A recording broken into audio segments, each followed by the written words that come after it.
Period নিয়ে আমাদের অনেক ধরনের সুপারস্টিশন কাজ করে। আমরা অনেক ভ্রান্ত ধারণা নিয়ে চলি। যেমন অনেকে মনে করে যে পিরিয়ড মানে একটা লজ্জার বিষয়, লুকিয়ে রাখতে হবে, কাউকে কিছু বলা যাবে না। এটা হয়ে গেলে অসংকোচ, সেই সাথে লজ্জা, সেই সাথে ভয়, অনেক কিছু কাজ করে।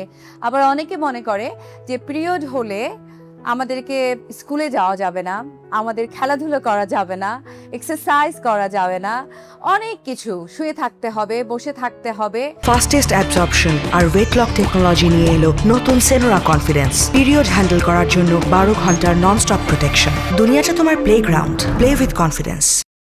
আর এই ধারণাগুলো, এই ভুল ধারণাগুলো ভাঙানোটা আমাদের সবার জন্যই খুব জরুরি। তোমরা কি জানো যে পিরিয়ড আসলে কি? অবশ্যই জানো, তারপরও আরো সঠিকভাবে জানানোর জন্য আমি চলে এসেছি তোমাদের মাঝে। আর এই সময় আসলে আমাদের কি কি করণীয়, কি কি ধরনের আসলে খাবার খাওয়া উচিত, পরিচ্ছন্নতার জায়গাটা স্পেশালি স্কুলে আসলে তখন আমরা কোন ধরনের ব্যবস্থা নিব, সবকিছু বিষয়ে তোমাদের সাথে কথা বলবো।